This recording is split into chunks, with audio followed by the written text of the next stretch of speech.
when you are a creative and you're married, you have to have a real special person that can live with you through those ups and downs.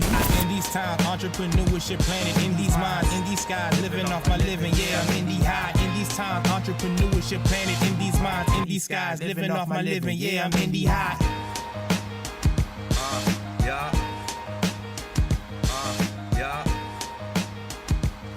What's up? It's your girl Donna LJ. And it's your girl Tay Digga. And you are tuned into Indie High Radio. Woo, woo. What up? You know we be taking our hiatuses. It's normal. But we back. Everybody? We back with another dope episode. Thank y'all so much for tuning in with us. We can't thank y'all enough for taking this journey with us with the Indie High Radio. We've been in this thing for a while, and we're just grateful. We're so grateful and humbled, right, and appreciative. So yes, so this is a very special episode, and it means a lot because for one, there's so much going on in the world right now, and this is the time for creatives to express. This is the perfect time. Definitely. You know. And to help heal, you know. It's a way to get everything out. So I'm very excited about this episode today. We have two amazing, phenomenal Black men before us. And I'm especially honored to have them on my show, on Indie High Radio. So I'm not going to hold anything up any further. Go ahead and introduce yourselves, and we'll start with you. Okay, well, Donna, I appreciate it. I am Kevin Cole. I'm an artist and educator from Atlanta. Well, I'm from Pine Bluff, Arkansas, in which I've been in Atlanta for the last 35 years. And I'm Cecil Bernard. I'm an artist from Dallas, Texas. I've been in Atlanta for 25 years. I love it. And the master artist himself is Donna LJ's father, my Uncle Cecil. So thank y'all so much for being on the show, man. We can't thank y'all enough for coming out and, you know, being willing to share your knowledge, you know, as artists to, you know, the youth who are interested in getting into artistry and, you know, expressing themselves. So we can't thank y'all enough for being on the show with us. And I know Donna does a show with her dad. And When Kevin, is that? And Kevin. Helps out. So Kevin is one of the consultants He's like the honorary. for my... Okay. Yeah, and he's one of the consultants for my TV show. But Kevin is such a celebrated artist that it helps me to have him on my show. And of course, Donna is the host for the show. So she gives both of us credibility when we're on the show. Kevin gives me credibility. Of course. Y'all just back each other up. But that's what it's about. That's being Indie High. Exactly. Right. Being Indie High is being high in your God-given talent and sharing it with the world. Exactly. So and you were asking when our show is. It's at noon every Friday, Eastern time, from 12 to 1 on Real, 1100 a.m. And we're excited to be on the air. We're talking about everything that has to do with art and encouraging young artists that we mentor and you know, other artists. We talk to art collectors and gallery owners and so forth, so everybody can get a feel for what's going on in the world of art. I love it. Now, I think that it's important, especially when you're a creative, that people understand who the artist is, because a lot of times you may see the artist work, but you don't see the artist, and or them in action or them behind the scenes, and so you don't understand who they are. Like I could walk down the street and see you guys, but I wouldn't know all of the amazing things that you guys have done. So with that being said, you know, this is toot your own horn time, okay? So we believe in that here because that's what's inspiring and encouraging other people to follow their hearts, follow their dreams, follow their passions. So in this toot your own horn section, I really, you know, want you guys to just give, you know, just a few highlights of your artistry career, and then we're going to get into some deep topics because your art depicts that and talks about that. But but just so people can kind of get an idea of who you guys, how amazing you guys really are. Okay, well, as I stated, I'm from Pine Bluff, Arkansas. I did my undergraduate at University of Arkansas at Pine Bluff. I have a master in art education from University of Illinois at Champaign-Urbana, and a master of fine arts in drawing from Northern Illinois University. So I was trained as an artist. I'm in over almost 5,000 collections all over the country. A Yale University Art Gallery, the new Smithsonian Gallery that just opened up. I'm in the High Museum, the Brooks Museum, the Bill Clinton, the Bill Clinton, the library in Arkansas, and I am currently. I did a 15-story mural for the 1996 Olympics. So imagine doing a 15-story mural. Right, I was just thinking 15-story mural. Yeah. That is amazing. And the amazing thing is, I never touched the wall. And so when people ask me about it, I always tell them it's an ancient black man's secret. I love it. And I've been fortunate and I've been blessed to have a lot of my collections of NBA basketball players, Michael Jordan, Bernard King, Darrell Walker. I can go on and on, but I'm just blessed to be here and at the same time. Woo! See what I'm talking about? And that's what I love. You wouldn't know any of that. You wouldn't know any of that, but once that's why I wanted to kind of, toot your own horn, and then we're going to get into the deep topics. Go ahead, Master Artist Cecil Bernard. Go ahead. Well, it's so funny because one of the reasons I have Kevin on my show and as a consultant for my TV show is because he brings all of the that traditional phase of black art into our studio, into what we're talking about, the academia, that he's well respected on those circles. I took exactly the opposite route. And what I did when I was young, I decided that when I looked into the backgrounds of a couple of artists that influenced me, Leroy Neiman, Jackson Pollock, when I saw what they did and what they made from what they did and what people's response to what they did. When I had been drawing since I was 5 years old, and I was doing traditional work, and when I was in high school, they let me take college art classes, and I was better than the teacher. I was better than all the other students, and I was selling my art when I was in junior high. So this gallery owner that I was dealing with, he was like, I like that, Yeah, I like that. Then I did this abstract African head, and he said, oh, wow. And then I thought he was crazy.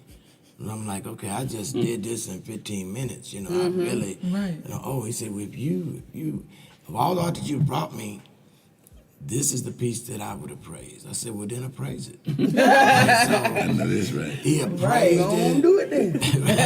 So he appraised it, and then I started just looking at numbers, and I sold that piece, and I asked him if I made prints, would he appraise them, and he said yes.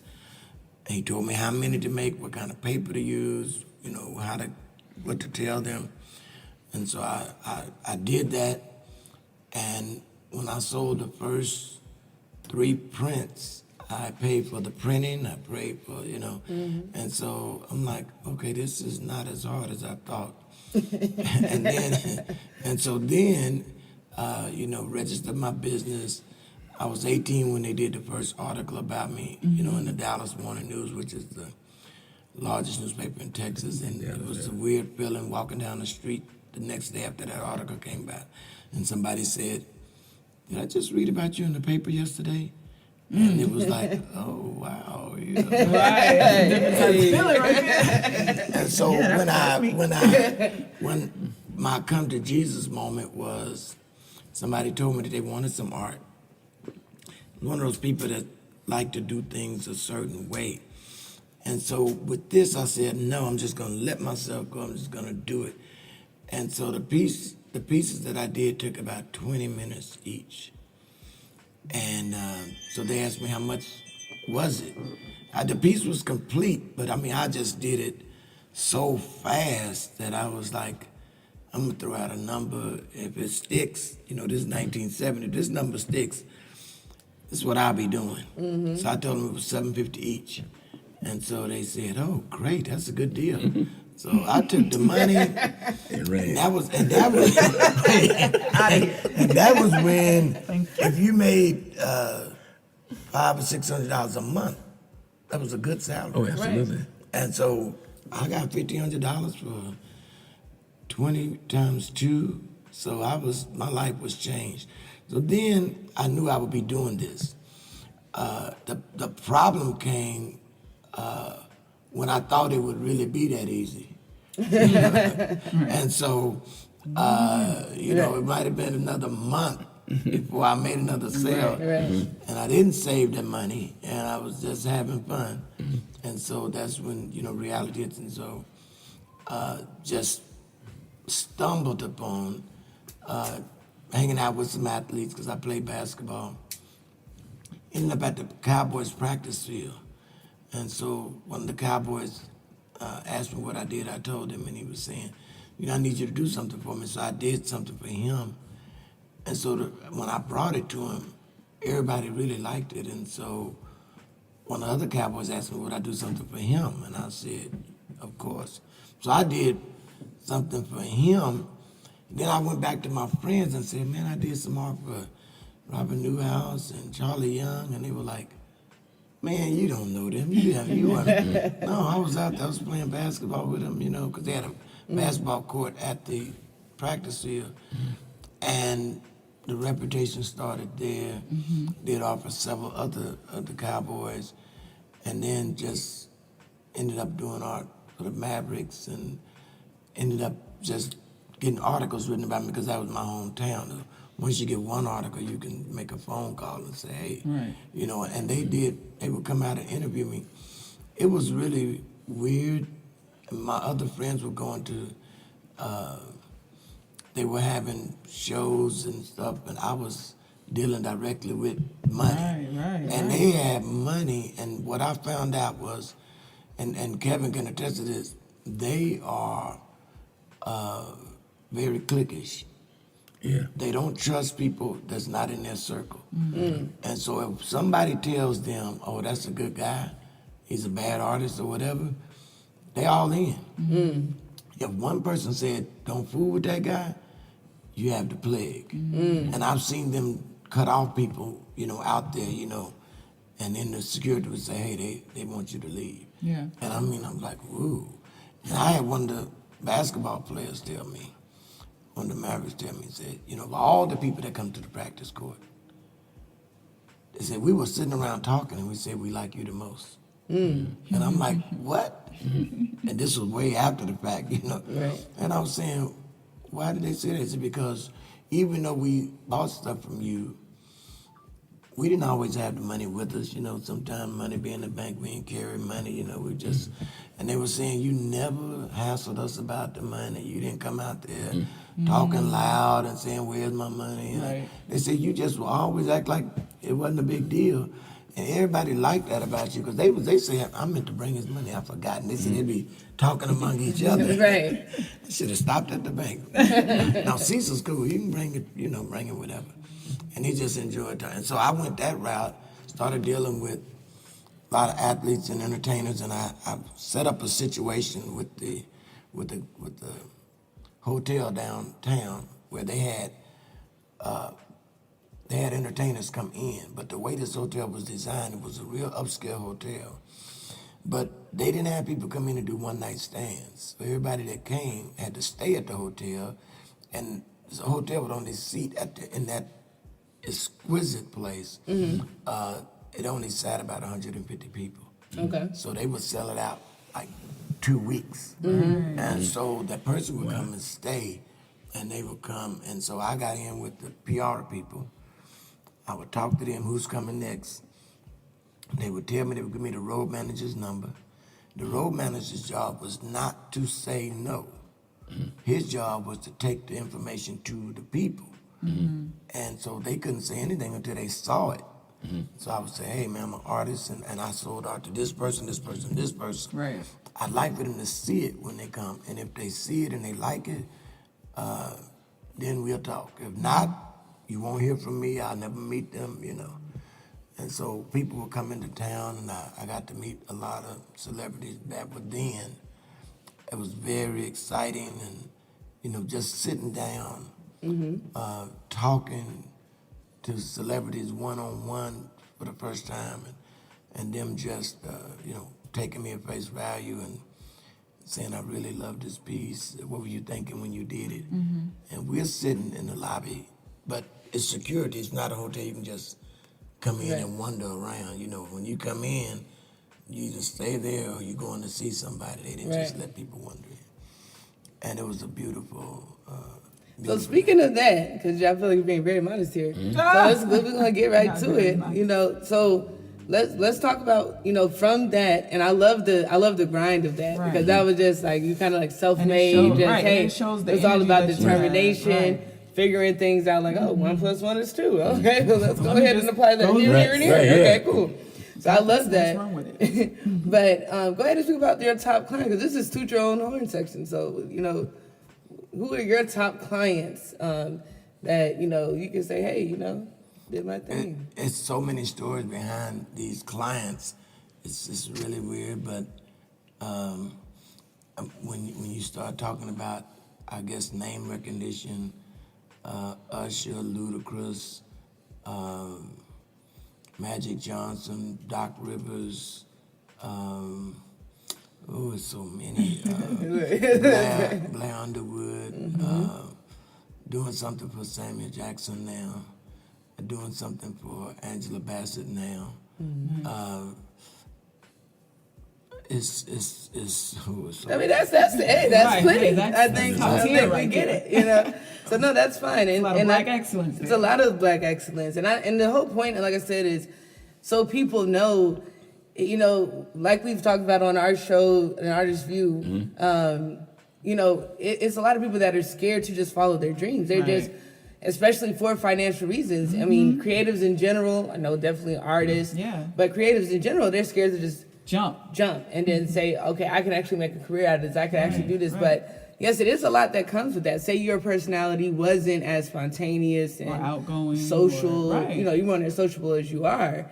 Then that may have been a whole different story we just heard. You see what I'm saying? That's true. So it's a lot of factors that come into play. But what I love is that you guys both have accomplished so many amazing things, but you took different routes. But the end goal was still the same. Right. And that's what, to me, is beautiful. And that's what we're about to dig into right now, because you both do very controversial pieces in your artwork. You do conversation pieces, as they call them, where you know people want to, you know, stand in front of it and actually talk about it and dissect it and see what's going on. And I want to say this about Kevin before, even though I know it's just Toot Your Own Horn.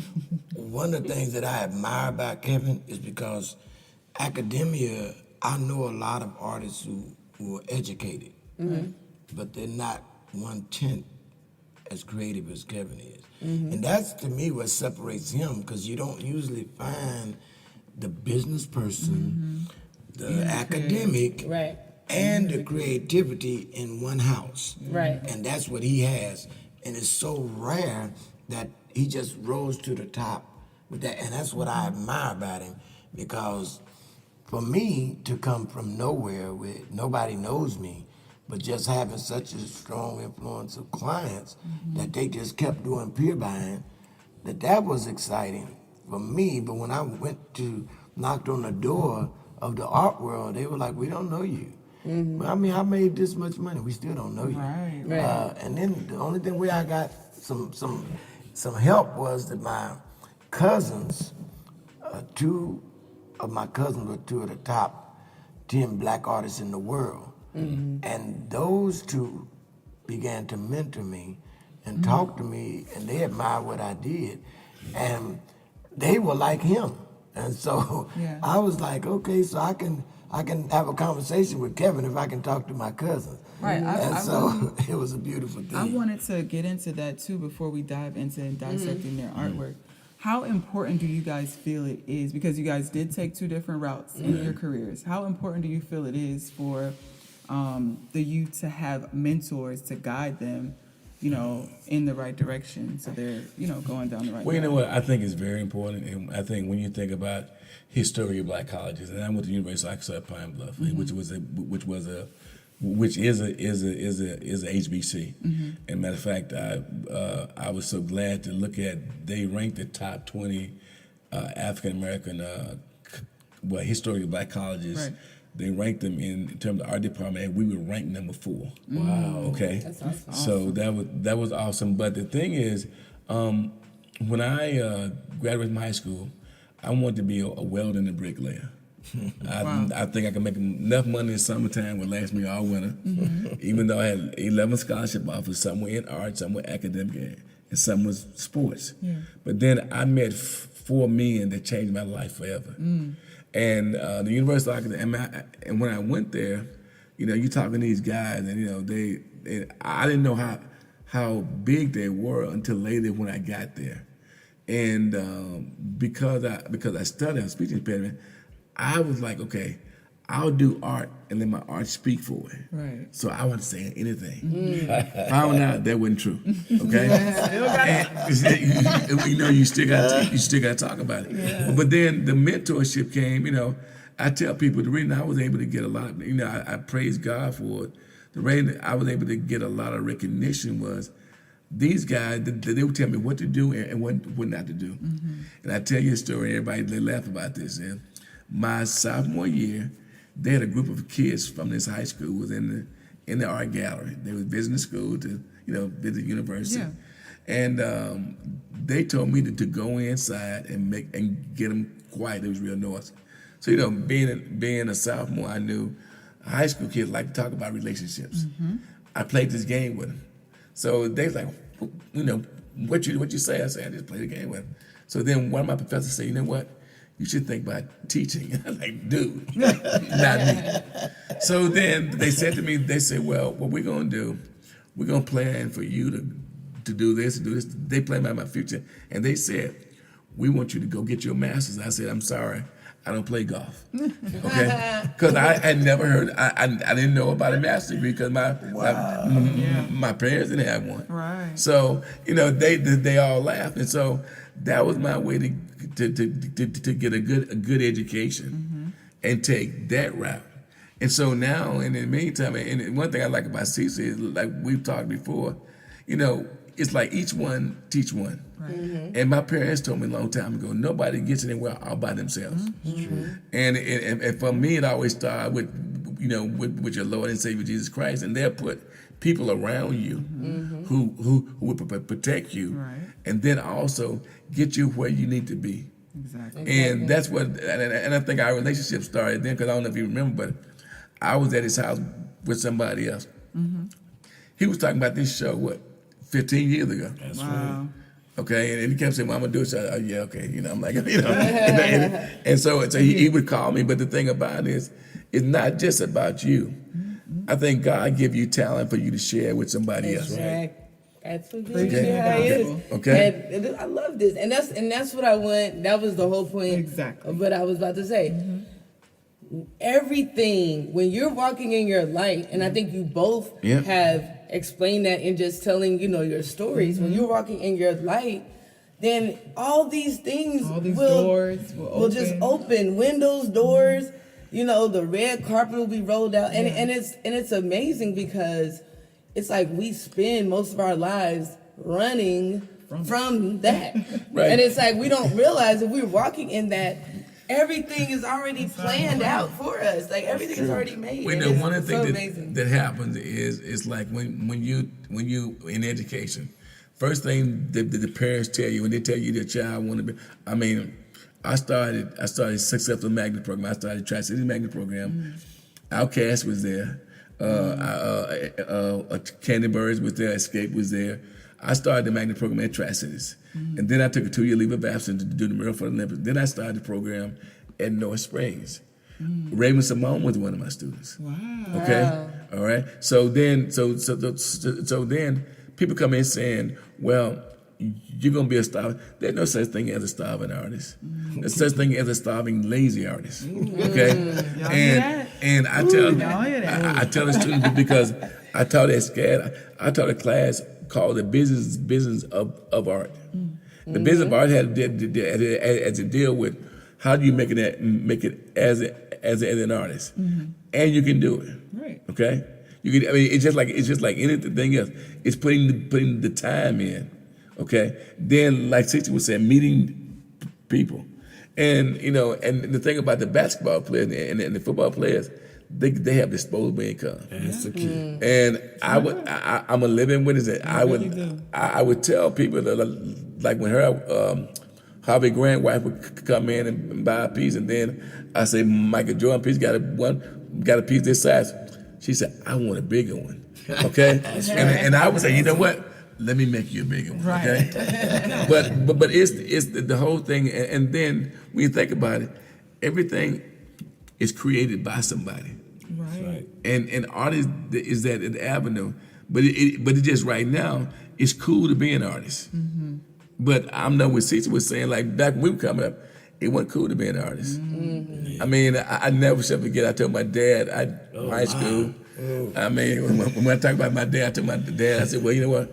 I'm gonna go to University of Arkansas Pine Bluff, and I'm gonna be an art. I'm gonna be a painter.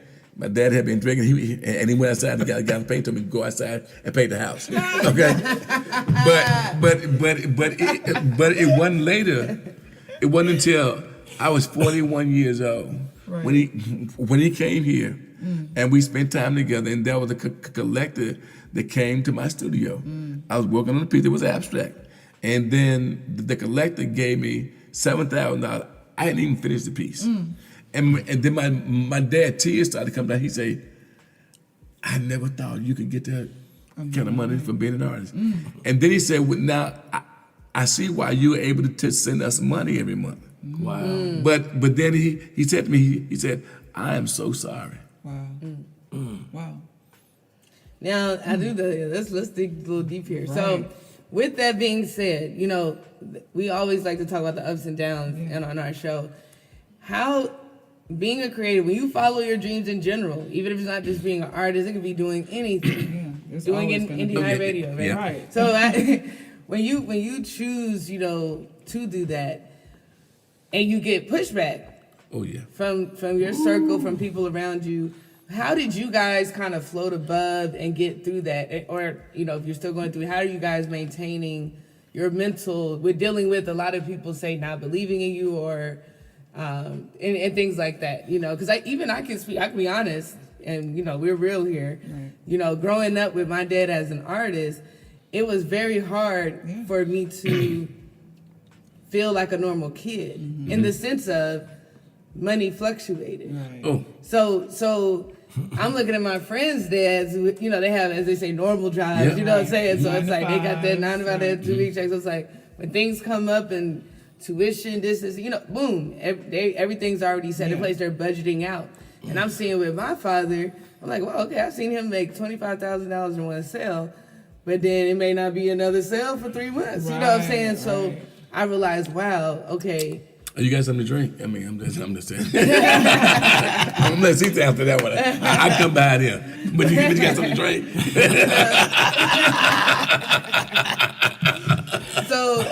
So with that being said, it was very, I feel like I grew up different because I didn't get that normal, childhood growing up. But now that I'm older, him doing what he loves inspired me to do indie high. Exactly. So to me, it came full circle, even though I was one of the people, like, man, why can't my dad just get a regular job so I can go on this trip? I wasn't thinking about this man is trying to follow his dreams, follow his passions, you know what I mean? So we're dealing with people like me growing up. How did you both overcome that? One of the things that helped me was my wife. When you are a creative and you're married, you have to have a real special person that can live with you through those ups and downs. And since my wife was an RN, she could always get a job. She could always make money. I always knew I could make more than her. And so that was my challenge. But a lot of times, to get where I was going, I needed her. So if I say, hey, I need $300 to do this, she's like, we got to pay these bills. We got to do this. We doing Come on, this black way. mama. That's not good now. Well, We're going to get this house in order now. But the saving grace was she had seen me leave the house with nothing and come back with money. And she believed in me. Now, what happens with especially black women, what happens when God gives you that woman, you have to understand who he has given you. And my wife, my friends call her the warden. My wife is a bulldog. So if I don't want her to bother me, I can't tell her what I plan to do. Because if I say, I'm gonna make $20,000 this month, okay, she can't see me sitting around. She won't let me, she won't let me drill. Making that 20,000. I thought you said, and she'll tell me, I thought you said, and God gives you that. If I don't Accountability. right? And so, but I was blessed because I knew really where I could go. I knew where I could go, and I remember when I went through this period, and even to your point, Donna, when we were always dealing with stuff. I remember when I moved into this exclusive neighborhood, and first time we had a house that was $850,000, and 3 levels, and on the golf course, and lived in the neighborhood with Usher around the corner, and Whitney and Bobby, and all of that. When we got there your senior year of high school, Right. and it was as if, it was vindication for all that you had to go through, all your brother had to go through, and all that she had to go through. Right. And, just to be there and to live there long enough to make over $1 million. That was a big deal, even though it was going as fast as it was coming. But just to be there and to live there and to see the money come, where you have one client that spent over $100,000 on you, that you knew you were where you were supposed to be. Then when that economic downturn hit in 2008, when it hit and my clients were losing their yachts and they were losing, getting divorces and committing suicide, and if not them, their friends. And I had one client that I gave a proposal to about something I wanted to do, and he told me, he said, if you had brought this to me a year ago, this was in 2008, he said, I would have told you no, but I would have given you $10,000 just for the conversation. Wow. He said, but today, Where's he right at? now, I know that's right. Where you at now? Hello out there. Hello, anybody home? and he said, going through the divorce and going through stuff, right now my stuff is on lockdown. He said, I can't even go in the bank and get $1,000. He had the money, but the divorce tied everything up. Man, But he told me, even if I had told you no, I would have gave you $10,000 just for talking to me about it and tell you to go on and do your thing. But that's how bad that downturn was. But the advantage that we had, even though we went through a lot right then, you had gotten out of, you were through with college and stuff like that. But at any rate, I had already been there before. So I'm like, okay, I'm gonna do this again. Right. And the dreams are gonna be resurrected. I know what I can do. And there's always a certain segment of society that is not affected by what's going on right now financially.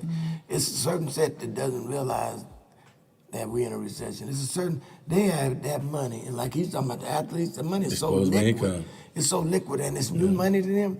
If you don't get to them, they will throw it away.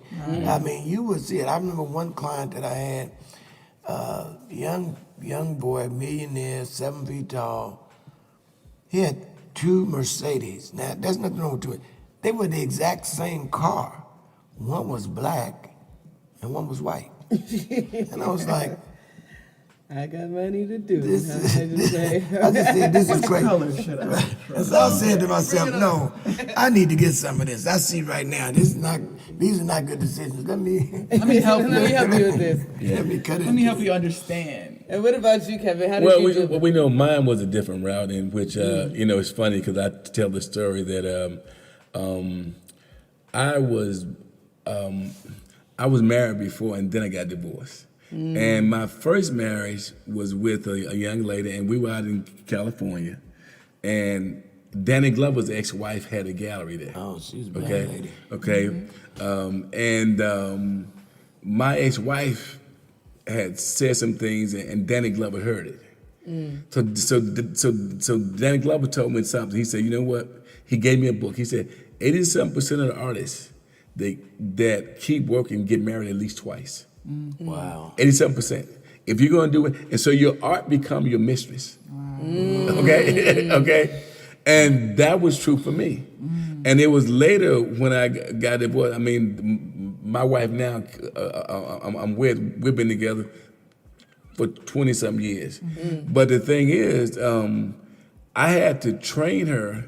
Matter of fact, when I ain't gonna say train, but when I first met her, let me say the train. That's whole time. Yeah, I had to help her understand. I understand because when I met her in October of 1995, I was doing the mural for the Olympics, and I was doing visiting artists.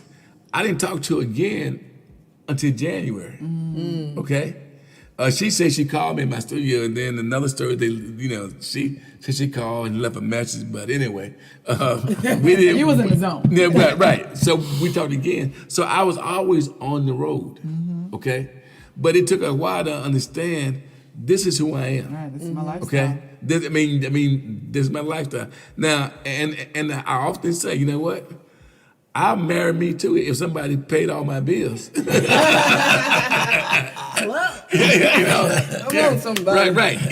So, but the thing about it is the understanding of that I'm an artist. Okay, Right. I mean, and being an artist, this become your mistress. And the thing about it, you're gonna have folks that's gonna say different things, and like he was saying, I mean, I taught high school, I taught college.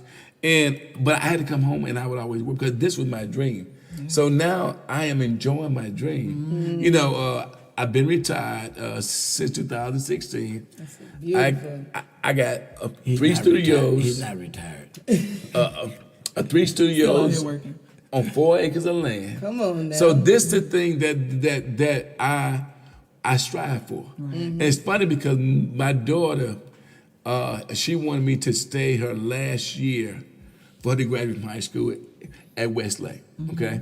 And now she's a junior at University of Georgia now. Wow. And she plays soccer. And it took me a minute to understand when I would make my transition to retire.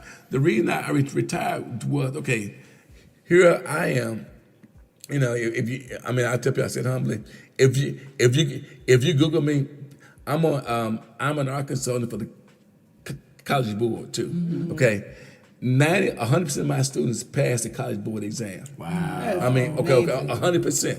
That's Okay, amazing. one of the assistant principals took my students and gave it to somebody else whose students never passed the exam, and that's what got me to retire. Wow. Okay, and I wish I'd done it earlier. And so, in the meantime, I'm preparing to retire. I had to prepare for her to be able to go to college. Yes. So I missed a couple college games, and it's funny because my son explained to her, to tell you know what, Dad is always planning ahead. Right. But sometimes kids don't understand it when they're younger. Right. I think she's come to understand it, but then you're gonna deal with no's. I mean, it's like a no is but it only takes you one Yes. door. Yes. Okay. Right. I mean, and I tell people, I don't think you can do it. I've heard no so many times. Right. So the thing is, it all starts with number one with your faith. Okay. Oh yeah. And I tell people, I say, at the end of the day, okay, here we say that we serve a mighty God, Okay, and we asking for a quarter. That's what we say. That's what we do. That's a sermon. Hold on, he said we serve a mighty God. So But we ask for a quarter. But we ask for a quarter. Yeah. Ooh, that's deep. So the thing is, I always found, and I tell my son, if you do your part, God gonna do His part. Yeah. He's faithful. It's us who are not faithful. Right. So and just like what I like about Cecil, Cecil was always I would hear his name. He said everybody knew who Cecil was.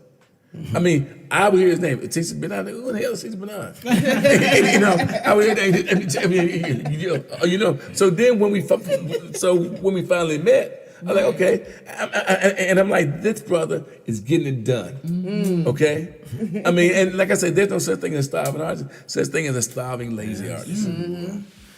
I love it. I love it. And see, this is why I had to have you guys come on because, on our show, An Artist's View, we dig deep into the importance of owning art and being art collectors, starting young even.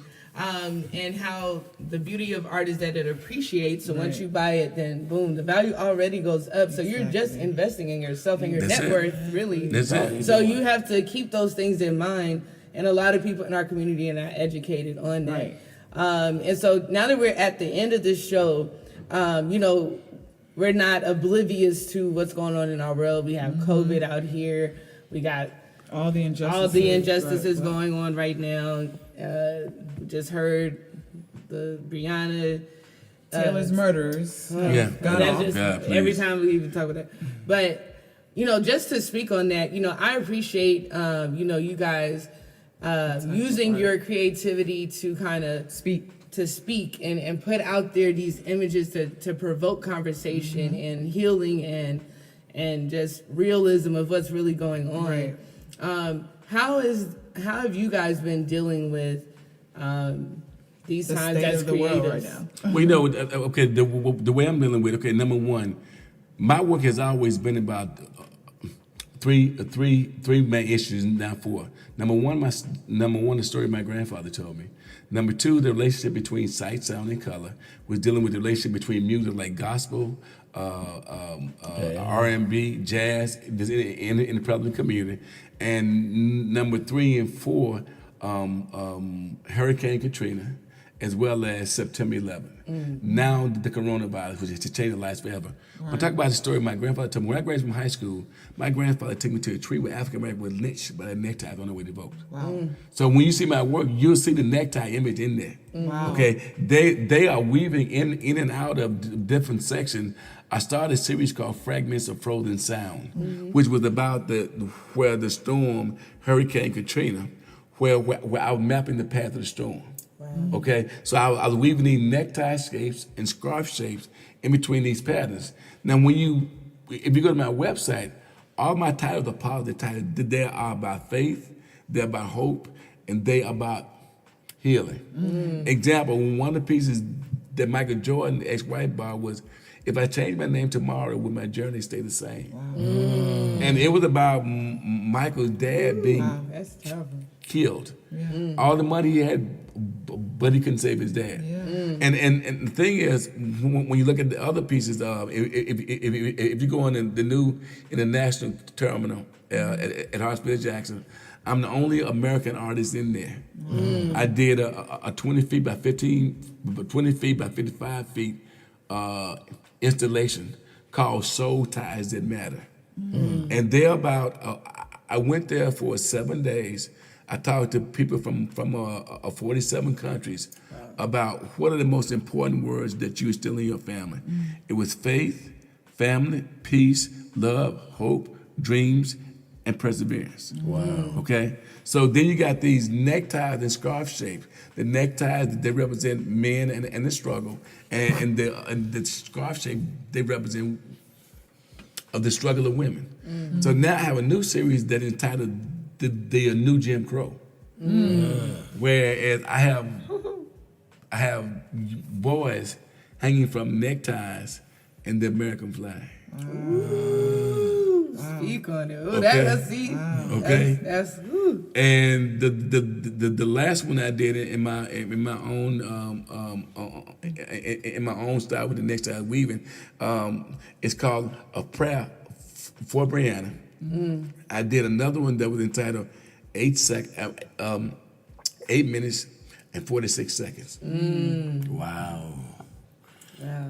And see, and that's what I mean. Like that is so mind blowing. Like I love that. Like it's like that is thought-provoking. Yes. It makes you Oh, my feel. It goodness. makes you, I just appreciate you putting your emotions and how you feel into your artwork, because that when someone looks at it, Yes. they're gonna feel that same yeah. emotion. They're gonna feel everything. So I really appreciate that, and I can't wait to see and go look up all of these, because they just sound powerful. Well, thank you. I know for me, the ones I just finished, like Kevin, you have to still try to put a positive spin on the most negative situations, but sometimes it's hard, and you have to make people see that I experienced this, but I want you to build on it. I want you to build on it. We got to do something about it. Right. But I have a series that I have called, and it's this one I've developed over the last few months, called In the Shadow of the Church. So in the background of the paintings, there's a church. In the foreground is the tree with the noose, symbolizing the fact that all of the lynchings that were done in the shadow of the church, with the church's blessings, with the church being the provocateur. When they used to lynch us, they would do it right after church service. They would preach about it in the sermon and then come out and lynch us not far from the church at the courthouse. And so this is how we came to be. And so all these things happen with the blessings of the church, with the church being part of it. And then I started doing a series a few years ago, abstract series called Don't Be Afraid of the Dark. And so in the series, there's always the circle with the white light representing the sun, the moon, the stars, you reaching for your goals. And then, all the way to that circle of black lines, red lines, things that you have to cross over to get where you're going. And you are a result of the worst thing that's ever happened to you that you overcame. Because the same storm hits everybody, but everybody didn't make it through the storm. And so when you get through it, that creates you. That separates you from them. And so Don't Be Afraid of the Dark is one of my staple things that I've done that deals with what we're dealing with now. I'm actually doing a painting now that's part of a series. And in this painting, the policeman's knee is on George Floyd's knee on his head. And that's surrounded by everything else that's going on. So that right in the middle of the pandemic, right in the middle of all the other stuff that's going on, then you see this. We had to stop dealing with everything we were doing and look at this centerpiece of where we are in America today. And then we have to overcome that. But we've always done that. We always came through. But so many casualties along the way. And COVID is one of those things. But one of the things that I get hope from is that it was all predicted.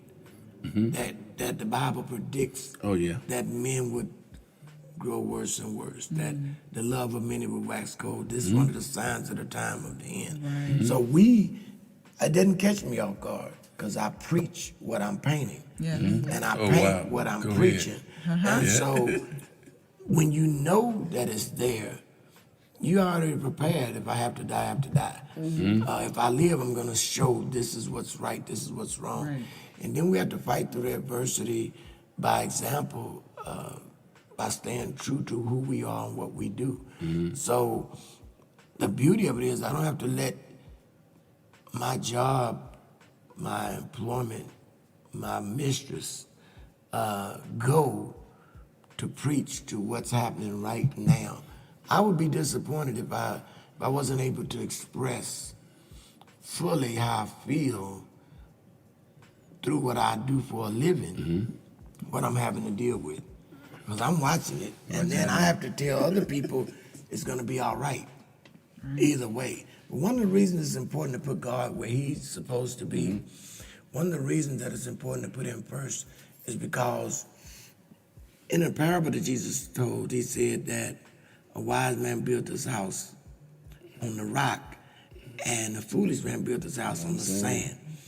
But what the people don't get is that he said the storms came, beat up on the house.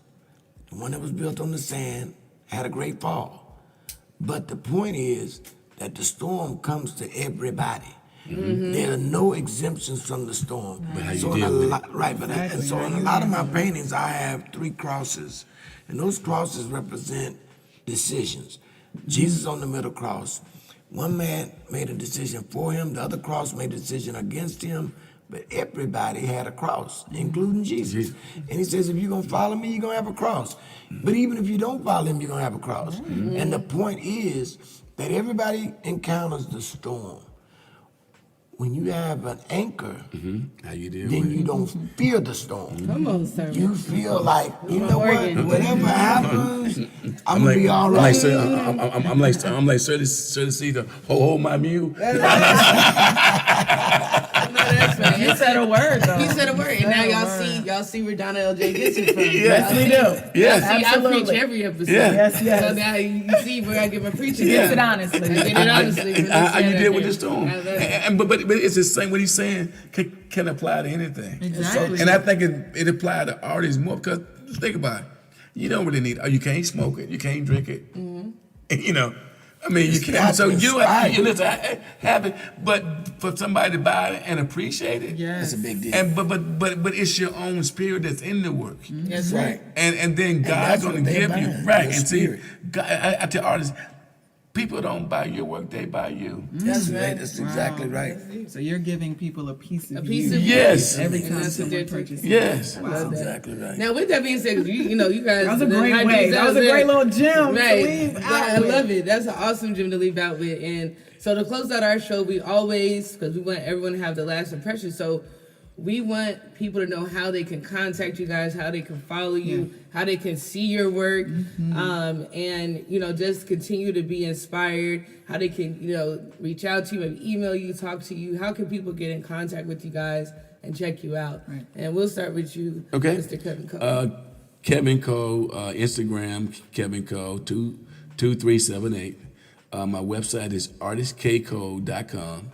And if you Google me, you'll see everything will come up with articles as well.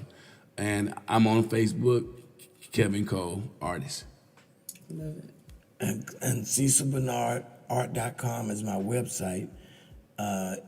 And also, if you Google me, the website will come up. And then between those 2 things, Instagram comes up, Facebook Since I comes manage your up. business, I'm going to say. Yes, manager. Go ahead and spit that. So yes, you spit it can all check back. everything out at CecilBernardArt.com.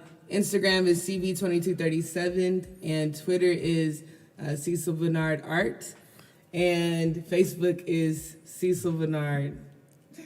Right, Cecil Yeah, Bernard, right. and it's artist is in parentheses. And artist is in parentheses. I knew Yes, something Donna like that. LJ does it all. I love it. And now, won't you take it away for Indy High? How can people follow us too? Well, you can follow us on Instagram and Twitter, Indie High Radio, radio spelled R8DIO. Hit the Facebook, Indie High Radio LLC, or one stop shop, IndieHighRadio.com. Now this was a powerful episode, and I honestly want you guys to know that you're already welcome back. We're gonna have to do a part 2 of please. this. Of course. Because I feel like we didn't even get to, we just kind of scratched the surface. We didn't get deep. But I just wanted, to introduce you guys to our world, because, you guys are doing your thing. You've already lived, and we're coming into Right, the world. we want that but knowledge. We want to need- share that knowledge. The whole point of Indie High is being a community. Exactly. So we need your wisdom. We need well, your thank you. intelligence Right. to Well, help thank you. guide us along the way. And we appreciate and commend you guys and honor Everything you guys that for you're walking doing. in your lights. Yes. Because you guys have done that. Without you doing what you did, Dad, I would not be doing Y'all Indie High. wouldn't Exactly. give us Without hope. you doing what you're doing, you wouldn't be able to mentor the people that you're mentoring and Exactly. changing their God lives. is So we good. thank you guys so much for coming on Indie High Absolutely, Radio. This is absolutely. an amazing episode. We so thank we're- everyone out there for Yes. listening to us, tuning in. Shout out to Playback Sounds. Yes, always holding us down. Yes. Be sure to tell a friend to tell a friend. That's Please right. subscribe, rate us on all podcast platforms. That's right. And thank you for our 5-star rating on yes. iTunes. That means so Continue, much that please, you to guys share. continue to listen to. Congratulations. Thank you guys. Well, I want to say personally, thank you for inviting me. I'm enjoying this, and y'all, and congratulations. Thank you. know, Thank you so we need much. more. We need more of this. Absolutely. We need more of this. That's why we got to have you guys back on. So Well, it's gonna I'll be back. definitely happen. I'll be back. Kevin, we may have to set up something where we can have them do this with artists on a regular basis, or us talking about artists and art. That would be good. That's Well, we know what I would like. What would happen is we do a segment on collecting. But that's what the TV show is about. Yeah. So what we're going to do for the TV show, great idea. we're using them as part of the host of the TV show. Okay, but So that's that'll fine. be part of what we're going to do. But in fact, but I'm just saying, coming on here, and we talk about how do you collect, Right. That's why do you collect, Yeah. and then we do a segment on that, and then that would give people an idea, because a lot of folks Where they need to go, what they need to don't do. know what to buy. I love it. Yeah. But whenever all for this that. is what we do here. Every time we do a show, we make them plans. After this show, we're gonna gonna make happen. those plans and make Right. it happen. So I we would thank love you that. guys so much. Thank you. For coming on. This has been another great episode always a pleasure. of Indie High Radio. This is your girl Donna LJ signing out. And it's the girl Tay Digga. Woo-hoo. Deuces.